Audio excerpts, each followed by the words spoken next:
There is a recording that Robert Monroe made in the late 80s that never aired. No book speaks of it directly. No documentary has played it in its entirety. And perhaps there is a very specific reason for this, because what he described on that tape was no longer an ordinary out-of-body experience. It was no longer an astral journey. It was no longer anything that could fit into the human vocabulary. He had crossed something that he himself came to call simply the void. A space between dimensions where, in his own words from a transcript that circulated only among his closest researchers, identity dissolves before time, and time dissolves before space.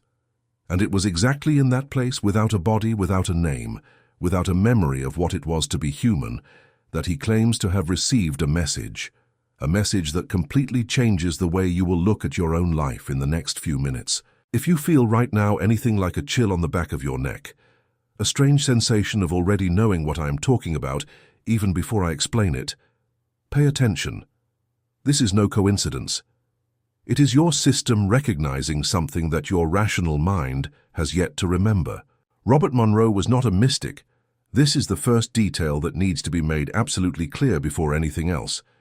He was an American executive, owner of a radio company, a pragmatic man, skeptical, focused on numbers, contracts, and business hours. He did not meditate, he did not read about yoga, he had not the slightest interest in spirituality. He was the type of man who laughed on the inside at people who talked about auras or energies. Until the night he woke up floating near the ceiling of his own bedroom, looking at his own body lying in bed next to his wife. It was not a dream. He was fully conscious. He remembered what he had eaten for dinner. He knew his son's name. He knew he had to wake up early the next day for a meeting. And yet, some part of him was outside his body, observing. This event did not happen once. It happened again, and again, and one more time. Until Monroe, in a panic, went looking for doctors, neurologists, psychiatrists. They all said he was perfectly healthy. And it was exactly there, cornered between a life that insisted on being rational and a reality that insisted on being bigger than that he made the decision that would change the modern history of consciousness research. He stopped running from the phenomenon, and he began to study it with the same coldness with which he would study a financial report, without faith, without mysticism, just observation. What Monroe did in the following decades was something no one had tried before with such rigor. He literally built a laboratory to map states of consciousness, soundproof rooms, biometric sensors, specific sound frequencies played into each ear to induce the brain to operate in very particular patterns.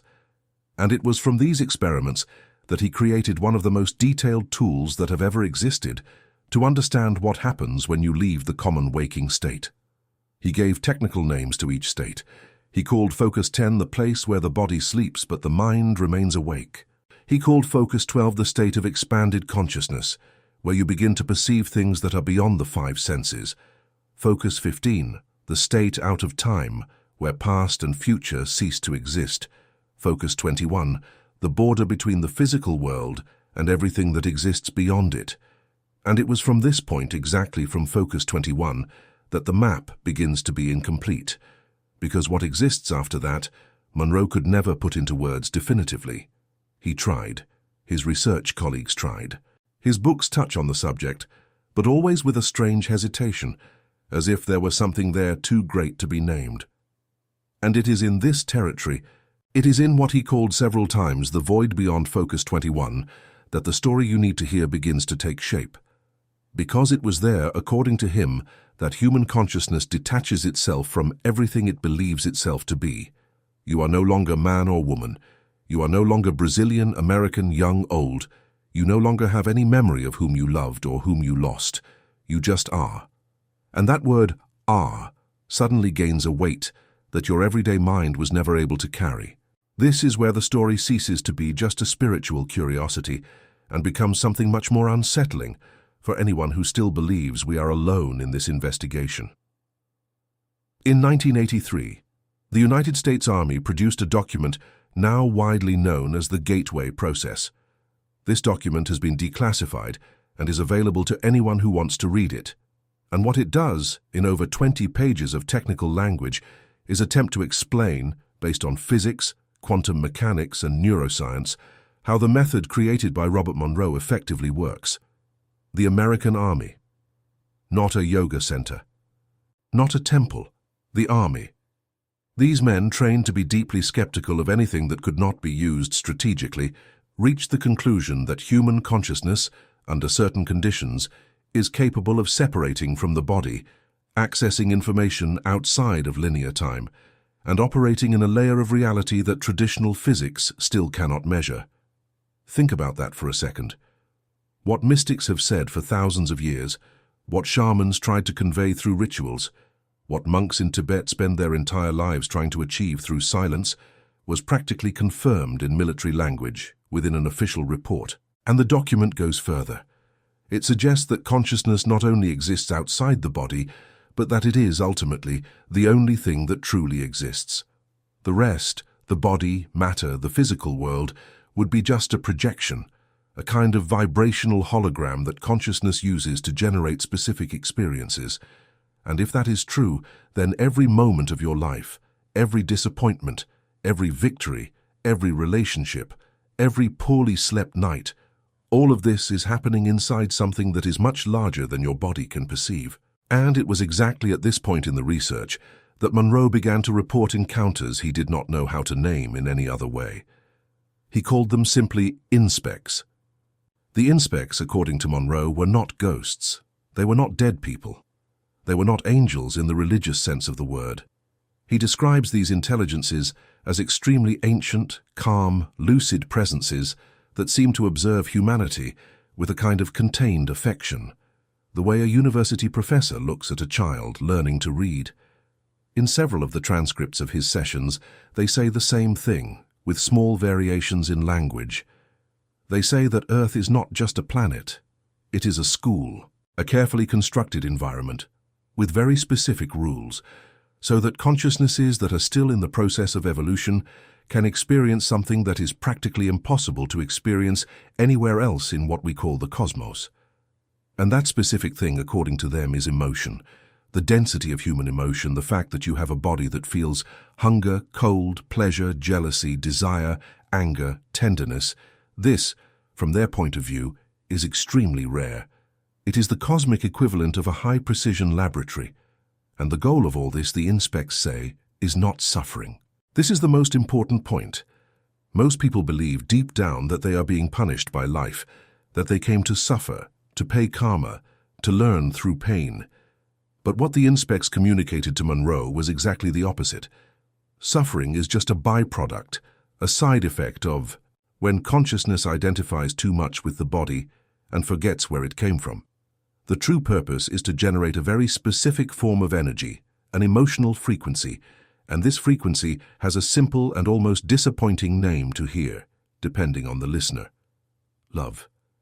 Not the romantic love of pop songs, not the possessive love of soap operas, but unconditional love. That state in which you recognize, from somewhere very deep within yourself, that everything that exists is at its core the same thing as you. Same. And it is this type of emotion, they say, that fuels entire layers of cosmic consciousness. This is the harvest for which humanity exists. In a specific session, which was recorded and which Monroe describes in his more advanced books, with an almost reverent caution, he reports having gone too deep. He crossed Focus 21, crossed what he called the intermediate zones, and was sucked, in his own words, into a place where even light is a novelty not yet invented. What he received there, he cannot describe in ordinary sentences, but the essence of the message was more or less this. There are beings, or intelligences, or states of consciousness, call it what you will, that are observing humanity, not with judgment, not with haste, but with attention. And according to this transmission, humanity at this exact historical moment is undergoing a transition, not a political transition, nor a technological one, but a vibrational one. An increasing number of consciousnesses embodied on this planet are beginning to remember where they came from, to remember what they were before they had a name, to remember that the body is just a suit, and that the suit is not the person. This remembrance does not come all at once, it comes in waves, in small moments.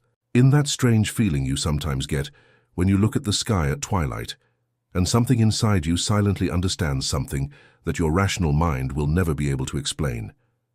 In that sudden urge to cry for no apparent reason. In that chronic discomfort you feel with a life that seems too small for what you know, deep down it could be. All of this, according to the transmission received by Monroe, is part of what he called graduation. Humanity would be graduating, not in the sense of moving up a grade in school, but in the sense of finally remembering the reason why it came to this school in the first place. And here is the detail that few people mention when they talk about Monroe. He did not end his life with theories alone. He left behind a practice. A very specific way to begin doing this, to begin remembering, without needing laboratory equipment, without needing to pay for expensive retreats, without needing a religion. The technique, in essence, operates in the so-called liminal states. Those two small moments of your day when you are paradoxically freer than at any other time. The exact moment when you are lying down and beginning to fall asleep, but are still conscious. And the exact moment when you are waking up, but have not yet fully returned to the character you think you are. These 2 points, according to Monroe, are doors. Doors that remain open for a few seconds every day of your life, and that almost no one has learned to walk through. The practice consists of, upon reaching these moments, mentally repeating, calmly, very simple but extremely powerful phrases. I am more than my physical body. That which I call I was not born and will not die. I recognize in this instant that the form I see in the mirror is not the totality of what I am. And then, after affirming, you do not try to force anything. You simply fall silent, and allow the silence to be filled by whatever wishes to appear. There will be no fireworks. There will be no angel holding a sword. What appears, at first, is just a light sensation, a different weight, a subtle expansion in chest, as if you had just breathed for the first time in a long while. And it is from these small signs, repeated night after night, morning after morning, that something slowly, within you, begins to reorganize itself. The final message from Monroe, recorded at one of the last conferences he gave before he died, is perhaps the simplest phrase he ever formulated in his entire body of work. And it is also the most unsettling, depending on how awake you are to hear it. He said, with the already weary voice of a man at the end of his journey, more or less the following: Everything I have discovered, in decades of research, in thousands of sessions, in all the travels to places you cannot even imagine, boils down to a single sentence. You are more than your body. And when you truly understand this and not just intellectually agree with the idea, your life will not get better. Your life will change in nature. Think about this difference for a moment. To get better is to remain the same thing, just with more comfort. To change in nature is to cease being what you believed you were and become something else, fundamentally different. It is the difference between painting an old house a different color or demolishing the entire house and building on the same land, something that has never existed before. The whole of humanity, according to this view, has been for millennia just painting the house, changing the government, changing the religion, changing the style, changing the name. But the basic structure, the total identification with the physical body, with personal history, with the fear of death, remains intact. And what Monroe realized there in the void is that this entire structure is false, not in the sense of a lie, but in the sense of being temporary. It is a useful fantasy for the human experience, but it is just that, a fantasy. And the moment this fantasy falls, when you finally realize that what you are cannot be destroyed because it was never made of matter, in the first place, this moment is what all serious spiritual traditions have tried, in different ways, to describe throughout history. The mystics called it enlightenment. The Buddhists called it awakening. The inspecs, according to Monroe, simply called it remembering. Because deep down, you are not learning anything new. You are only recovering something you already knew before you arrived here. And it is here, at this exact point, that I need to ask you a very direct question. Why, in your opinion, are you watching this video specifically right now? There are millions of videos on YouTube. There are 1,000 other things you could be doing at this instant. And yet the algorithm or fate or your intuition or all of them together brought you here. to listen to this story, to feel this discomfort, but also this relief, this curious recognition of something you cannot explain. Perhaps, and this is just a hypothesis, you are exactly one of those consciousnesses that the inspect spoke of. Perhaps you are one of those people who is starting to remember, and perhaps this process, which seems to be happening so slowly, actually depends on only one thing, on your decision to pay attention, to stop procrastinating, to stop treating these questions as if they were just a pastime for the weekends. Because life, as you know deep down, is short. Much shorter than it seems when you are distracted. And the time you spend forgetting who you really are is time that does not come back. The inspects Monroe's reports say are not in a hurry. They have a cosmic patience that escapes our understanding. But you, in this body, at this age, with these circumstances, are. You are in a hurry, even if you pretend you aren't. Every day you wake up on autopilot, repeat the same routine, feed the same complaints, is one more day that passes without the recognition happening. So look at this with all the honesty you can muster right now. Have you ever felt at some point in your life, even if briefly, even if only for a few seconds, a strange certainty that there is something greater in you than what appears in the mirror? Have you ever had that feeling, in the middle of a mundane conversation, or looking at a starry sky, or hugging someone you love, that all of this is at the same time completely real and completely a performance, that there is something in you that is just observing, in silence, as if it had already seen all of this before? This part of you, according to Monroe, according to the inspects, according to the oldest traditions of humanity, is the part that matters, not the personality, not the name, not the history, but that which is observing, in silence, right now, while your rational mind tries to decide whether or not it agrees with what you are hearing. And this part, it needs no proof, because it already knows.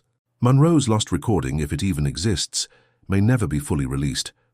It might be lost in some institutional archive, in some private vault, on some tape already damaged by time. But what it contains, ultimately, is not in it. It is in here, in you, in the memory that tries to return to the surface every day. In every small moment of silence you allow yourself. And the only question that really matters now, after everything you have just heard, is whether you will continue to pretend that these signs mean nothing, or if you will begin today, tonight, the moment your head hits the pillow, to make the simplest and most subversive gesture that a human being can make within an entire culture that insists on convincing you otherwise. The gesture of whispering, in silence to yourself with the calm of someone who has finally awakened from a very long sleep. This phrase that Monroe left as a legacy for anyone willing to listen. I am more than my body. And perhaps, somewhere very far away in a layer of reality that science does not yet know how to measure, someone, something, some patient and ancient intelligence smiles silently upon realizing that one more consciousness, after a long time lost in oblivion, has finally begun to remember.